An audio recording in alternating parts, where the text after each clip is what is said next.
공동체가 경험하는 고난에는 반드시 이유가 있습니다. 하나님께서는 왜 믿음의 사람들에게도 고통을 허락하시겠습니까?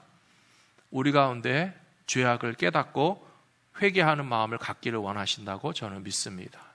인간들의 범죄가 하나님을 실망시키고 하나님께서 진노하게 하심으로써 우리의 삶 가운데 재앙과 경고로 나타날 수 있다라고 하는 말씀입니다.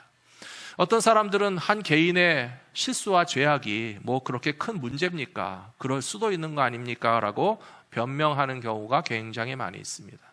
그런데 한 사람의 죄악은 결코 그 사람에게서 그치지 않습니다.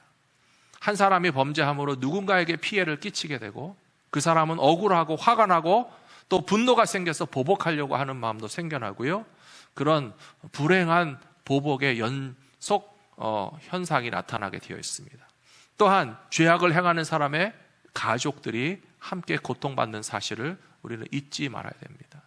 죄인들로 인하여서 가족이 함께 고통받을 뿐만 아니라 그 친구와 이웃들과 공동체가 나쁜 영향을 받게 되어 있습니다. 아, 저런 악한 일을 하는 사람 참 잘못됐다라고만 판단하는 것이 아니고요, 나도 해도 괜찮겠다라고 하는 생각이 사람 속에는 스며들게 되어 있습니다. 사사기 시대의 후반부의 여러 가지 이야기를 읽어보시면 굉장히 충격적인 사건들이 많이 기록되어 있습니다. 오늘 잠깐씩 그 내용을 함께 다루면서 사사기의 역사가 엘리 제사장에게서 끝나고 또 엘리 제사장 이후에 사무엘까지 가서는 이제 사사의 시대는 완전히 종결되고 사울 왕이 세워지는 왕정기로 넘어가게 됩니다. 이스라엘의 역사와 구약 성경 시대의 역사가 사사기와 엘리 제사장과 사무엘에게서부터 끝나고 이제 새로운 왕정 시기가 세워지기 직전에 어떻게 보면 굉장히 혼란스럽고 어떻게 보면 굉장히 암울하면서 미래의 소망이 보이지 않는 것 같은 상황이었지만 하나님은 깊은 어두움 가운데서 어떤 소망의 빛을 주셨는가를 우리가 발견하게 되는 것이 지금 우리가 경험하고 있는 영적 어두움 가운데서도 소망을 찾을 수 있는 답이 될 것이라고 저는 생각합니다. 첫 번째로 악을 행하는 사람들에게 특징이 있습니다. 악을 행하는 사람들은 한결같이 하나님을 경외할 줄 모른다는 사실입니다. 사무엘상 2장 12절의 말씀에 보시면 엘리 제사장의 아들들에 관한 표현이 나와 있습니다. 엘리의 아들들은 행실이 나빠 여호와를 알지 못하더라. 엘리 제사장의 아들들은 행실이 나쁘다고 했는데요, 행실이 나쁘기 때문에 여호와를 알지 못한다라고 하는 표현으로 좀 우리말로 성경을 읽을 때 약간 좀 앞뒤가 바뀐 게 아닌가 하는 생각이 듭니다. 다시 말씀 좀 보여주십시오.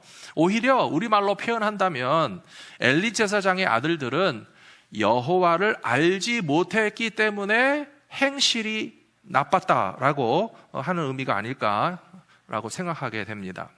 그래서 제가 다른 번역의 성경을 찾아봤습니다. 공동 번역에 보니까요, 엘리의 아들들은 망나니로서 여호와를 몰라봤다, 그렇게 표현되어 있습니다. 새 번역에 보시면 엘리의 아들들은 행실이 나빴다, 그들은 주님을 무시하였다 라고 번역하고 있고요, 현대인의 성경에서는 엘리의 아들들은 불량배였다, 그들은 여호와를 두렵게 여기지도 않았고, 그렇게 표현되어 있습니다. 공통적인 내용들이 합쳐져 보면 이해가 되시죠? 엘리의 아들들은요, 하나님을 몰라봤습니다. 하나님을 무시했습니다. 하나님을 두렵게 여기지도 않았습니다. 그것이 바로 하나님을 알지도 않고 하나님을 인정하지도 않고 받아들이지도 않는 사람들이었기 때문에 서슴지 않고 온갖 악행을 저지르는 사람들은 정말 하나님과 아무 상관도 없는 사람들이다라고 하는 표현인 것을 기억하면서 우리가 살고 있는 이 시대에 믿는 사람들이나 믿지 않는 사람들이나 왜 부끄러운 줄도 모르고 뻔뻔하게 악을 행할까? 우리는 결론을 내릴 수 있습니다. 하나님을 경외하지 않고 악을 행하는 사람들은 하나님과 아무 상관도 없는 존재들이라고 하는 사실을 우리가 깨달을 수가 있습니다. 사사기 21장 25절에 보시면 사사기 시대를 종합적으로 평가하는 하나의 문장이 나오는데요, 그때에는 이스라엘의 왕이 없으므로 사람이 각기 자기의 소견에 옳은 대로 행하였더라. 사사기 후반부에 이런 표현이 몇 차례가 나옵니다. 이것은 사사기 시대가 얼마나 영적으로 어두운 시대였고 무질서의 시대였고, 그런데 중요한 사실은 왕이 없기 때문에 왕정 시대를 열기 위한 어떤 근거로서 정당화하는 표현이라고 생각하지 않습니다. 이스라엘에 왕이 있었다면 그 땅의 백성들이 과연 자기 마음대로 행하지 않고 하나님을 두려워하면서 살았을까요? 그렇게 생각하지 않습니다. 왕이 있거나 없거나, 하나님이 계신데도 불구하고 하나님을 인정하지 않고 사람들이 제각각 자기의 욕심과 자랑과 명예와 시기심을 따라서 하고 싶은 대로 행하는 시대는 왕이 있어도 소용이 없는 시대고요, 하나님께서 역사하시는데도 하나님의 역사하심을 인정하지 않는 사람들의 세상은 무질서하고 혼란스럽고 멸망으로 가는 시대가 될 수밖에 없다는 사실을 보여주는 말씀이라고 이해하시면 되겠습니다. 사사기 후반부에 나오는 아주 끔찍하고 부끄러운 몇 가지 실예들을 좀 설명드리겠습니다. 첫 번째로, 사사기 시대 말기에는 레위 지파 제사장들의 존재감이 미미해졌습니다. 그 이유는 백성들의 신앙이 오염되고 타락했기 때문에 그렇습니다. 하나님께 예배하는 백성들이 순전한 마음으로 열심히 예배드리면 제사장들이 할 일이 있습니다. 그 일을 열심히 잘 할 것입니다.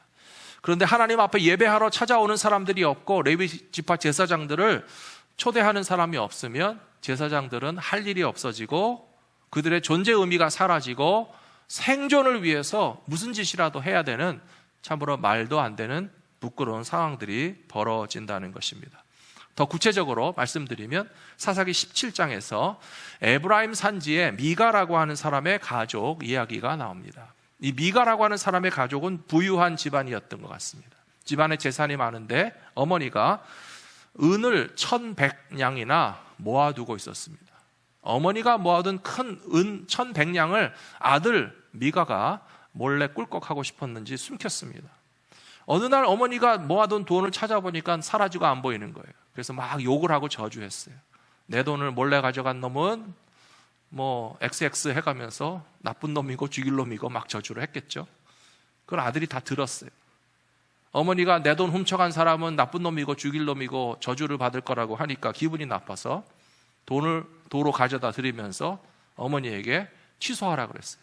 어머니 모르고 했지만 저보고 저주했으니까 제가 죽일 놈이고 저주를 받을 놈이면 되겠습니까? 취소하십시오. 그랬더니 어머니가 또 기분이 좋아가지고 그래 다 취소한다 그러면서 그 은을 가지고 신상을 만들었어요. 우상을 만들었어요. 집안에 모아둔 은 신상을 섬길 제사장을 세웠는데 자기 집안의 아들 중에서 아무나 하나 뽑아놓고 야 네가 해라. 우리 집에 은신상 섬기는 제사장은 너다. 우리 집 축복받도록 은신상 앞에 절하면서 잘 싹싹 빌고 섬겨라. 과연 믿음의 사람들이 해야 될 행동이라고 여겨지십니까? 하나님을 사랑하는 사람이라면 해서는 안 되는 행동을 하고 있습니다. 하나님보다 더 돈을 사랑하고 있고 돈이 그 집의 우상이 되었고 우상을 섬기는 일을 위해서 무자격한 사람을 아무나 성직자로 제 맘대로 임명하는 일들을 볼 때에 이것은 왕이 없으므로 백성들이 자기 소견에 어우른 대로 행하는 영적인 부패 상황을 한 단면으로 딱 보여주는 장면이 아닐 수가 없습니다. 그래서 사사기 17장에 보시면 바로 이러한 일들을 하고 난 직후에 또 성경에 나옵니다. 이스라엘의 왕이 없으므로 사람마다 각기 자기 소견에 옳은 대로 행하는 것이 바로 이런 모양이다. 그 후에 베들레헴에 살던 어떤 청년 레위인이 일할 곳이 없어서 헤매고 다니다가 미가라고 하는 사람의 집에 도착하게 됩니다. 미가의 집에 찾아온 청년 레위인이 젊은이고 레위 지파인데 할 일이 없었다는 거예요. 그의 사정을 듣고 미가가 자기 집에서 고용했습니다. 그렇다면 우리 집에 들어와서 하나님께 복받게 해달라고 빌어라. 생활비나 사례를 주겠다라고 부잣집에 개인적으로 고용되는 사건이 발생합니다. 사랑하는 성도 여러분, 어떻게 생각되십니까? 청년 레위 지파 사람이 할 일이 없어서 돌아다니는 것보다는 부잣집에 가서 축복도 해주는 거 나쁘지는 않은 것처럼 보이시죠? 그렇지 않습니다. 하나님의 종 제사장이 해야 되는 일이 부잣집에 전속으로 고용돼서 그 집안 사람들만 축복하는 일을 하고 앉았는 것이 과연 주의 종들이 해야 될 일이라고 생각하십니까? 그만큼 그 시대가 영적으로 부패하고 타락한 것입니다. 한 집안에 은신상을 섬기는 제사장도 따로 있고 한 집안에 여호와께 복을 비는 레위지파 제사장도 또 있어서 종교의 혼합주의와 다원주의와 기복신앙과 번영주의 신학의 원조가 바로 이 집안에서 나타나고 있는 것을 보면 진정한 기독교의 핵심에서부터 벗어나서 인간의 욕망을 충족시키는 삐뚤어지고 타락한 신앙의 모습이 미가라고 하는 사람의 집에서 나타났다는 사실을 기억하면서 오늘날 우리들의 신앙의 자세는 그렇지 않은지 돌아봐야 됩니다. 좋은 게 좋은 것이고 축복만 받고 싶고 하나님을 섬기는 것도 나에게 뭔가 기대되는 이익이 있으니까 덕을 보기 위해서만 하나님을 섬기는 것이 과연 옳은 신앙인지 우리는 분명히 반성하고 돌아봐야 할 것입니다. 또한 사사기 19장에 가서 보시면 레위지파 제사장에 관한 또 다른 불행한 이야기가 기록되어 있습니다. 이스라엘의 왕이 없을 때라고 또 기록하고 있습니다. 에브라임 산지 구석에 어떤 레위 사람이 베들레헴에서 첩을 맞이했다, 그렇게 기록하고 있습니다. 레위지파 제사장들이 결혼하는 것은 당연한 일입니다. 그런데 결혼해서 살다 보면 가정생활이 원만하지 못할 때도 있겠죠. 혹은 이혼할 수도 있을 것입니다. 혹은 재혼할 수도 있을 것입니다. 구약 성경의 시대니까 부인이 하나가 아니고 둘인 것도 사실은 가능한 일입니다. 만일에 질서 있게 순수한 사랑으로 결합된 가정이라고 한다면 그것이 초혼이 됐던 재혼이 됐던 중혼이 됐던 문제될 것은 아무것도 없습니다. 그런데 이 산골 마을의 레위지파 제사장의 결혼과 가정은 별로 아름다워 보이지 않습니다. 산골 마을에 시집온 제사장의 아내는 바람을 피웠습니다. 성경에 보니까 행음했다라고 되어 있고 남편을 떠나서 친정집으로 도망갔습니다. 친정집으로 도망간 그 첩을 도로 데려오고 오기 위해서 레위지파 제사장이 찾아가서 달래고 설득하고 같이 살자고 애원을 해서 겨우 집으로 다시 돌아가는 길에 아주 끔찍한 사건을 만나게 됩니다. 베냐민 지파에 속한 기브아의 한 마을에서 밤이 깊어서 할 수 없이 하룻밤 쉬고 가는데 그날 밤에 동네 불량배들의 습격을 받았습니다. 집단 성폭행의 희생자가 되었고 심지어 그 레위지파 제사장의 아내는 목숨까지 잃게 되었습니다.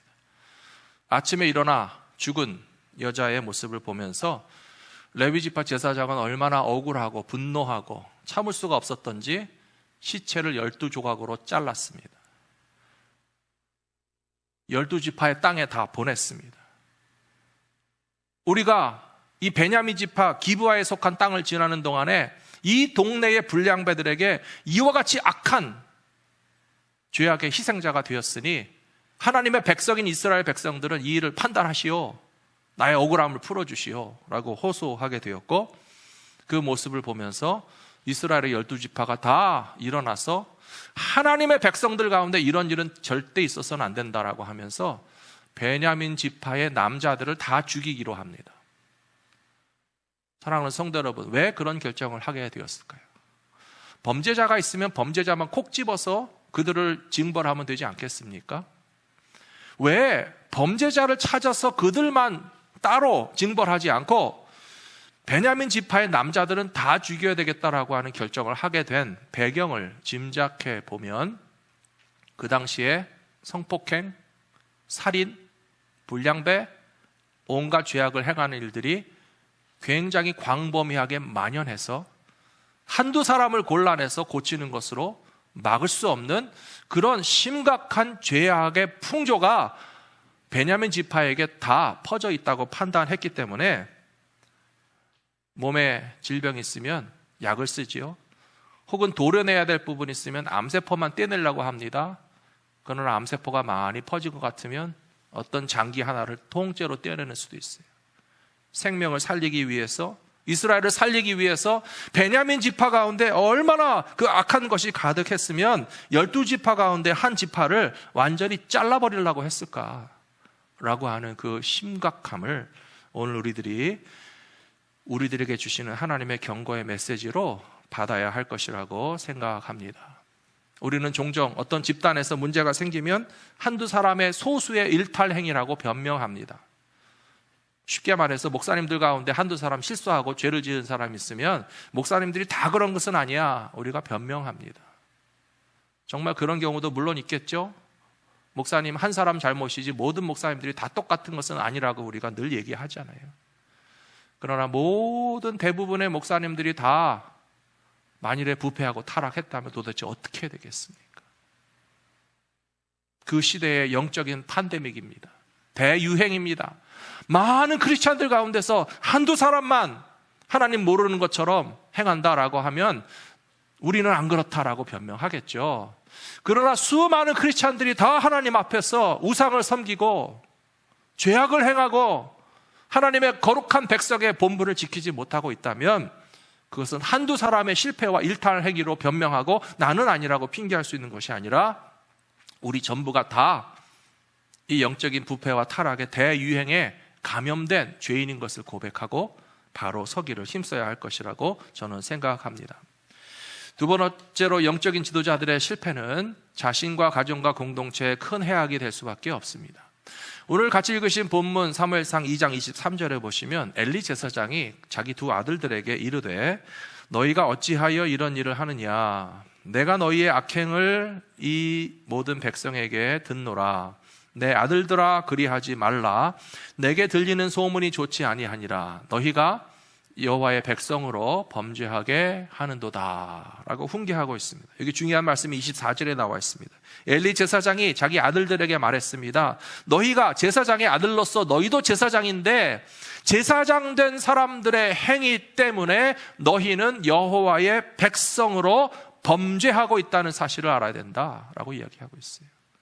이스라엘 백성들이 다 직접 지은 죄가 아니지만 엘리 제사장의 아들들이 범죄하는 것을 보고 아, 저래도 괜찮구나. 제사장의 아들들도 저러고 있는데 뭐 우리도 그냥 좀 대충 적당히 그렇게 살아도 되지 않나? 맘대로 하고 싶은 대로 그런 일들을 줄 수 있는 위치에 있기 때문에 너희가 여호와의 백성으로 범죄하게 하는 것은 잘못됐다라고 분명히 지적한 것은 사실입니다. 하지만 그 아들들을 끝내 고치지 못했습니다. 엘리 제사장의 아들들은 잘 아시는 것처럼 하나님의 백성들이 성전에 바친 제물과 예물을 개인적인 욕심을 만족시키기 위해서 불법적으로 탈취했습니다. 하나님의 제물을 도둑질한 것입니다. 또 오늘 말씀해 보시면 성전에서 봉사하는 여인들을 함부로 건드렸습니다. 자신의 성적 욕망의 대상으로만 여겼던 것입니다. 과연 하나님을 두려워하는 사람이라면 감히 하나님 앞에서 그런 일을 할 수 있을까 하는 일들이 공공연하게 만연되어서 아주 흔하게 자주 벌어졌다라고 하는 것을 상징하는 사건이라고 보실 수 있습니다. 사랑하는 성도 여러분, 요즘에 전도하려면 전도가 잘 됩니까?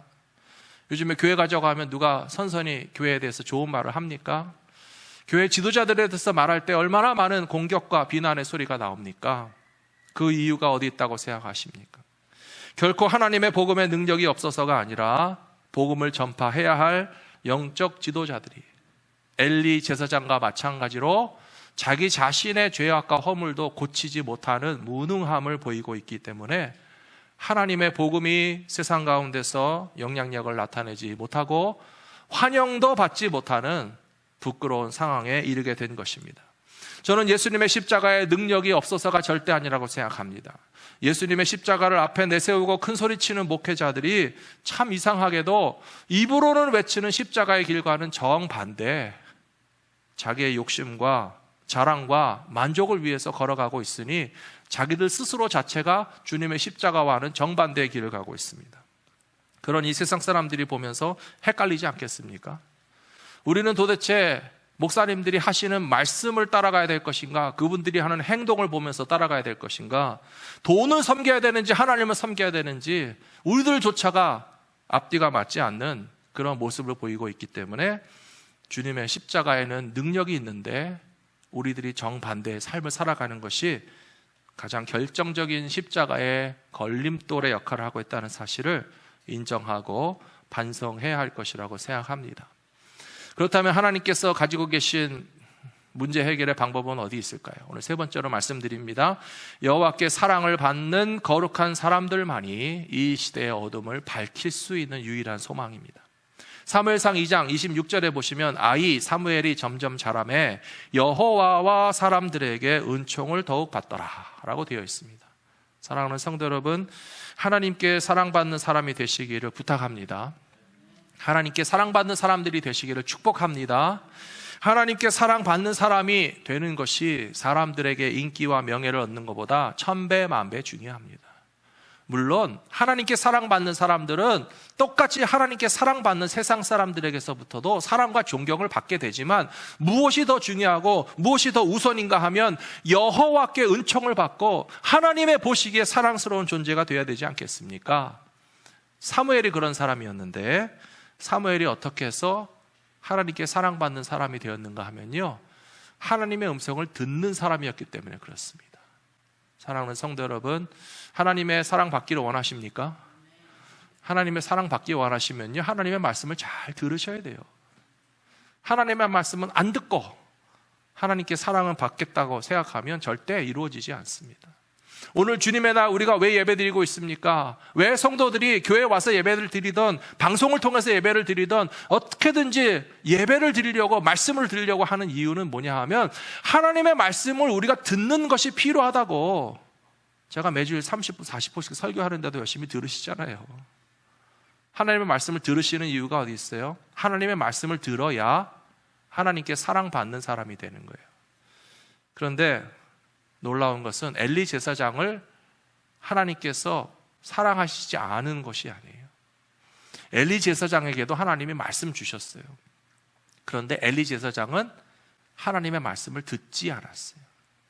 하나님의 말씀이 희귀했다고 그러잖아요. 그것은 하나님께서 엘리에게는 말씀을 안 주셔서가 아니라 말씀을 듣고도 그 말씀대로 살지 않으니까 하나님께서 아무리 엘리 제사장을 부르시고 그의 아들 홈니와 비느하스도 제사장이 되어서 홈니야, 비느하스야, 하나님이 안 부르셨겠습니까?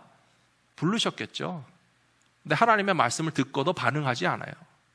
앞에서 제가 여러 가지 번역을 말씀드렸죠. 홈니와 비느하스는 하나님을 무시했고 하나님을 중요하게 생각하지 않았고 하나님을 존중하지 않고 하나님을 모른 척했다라고 되어 있어요.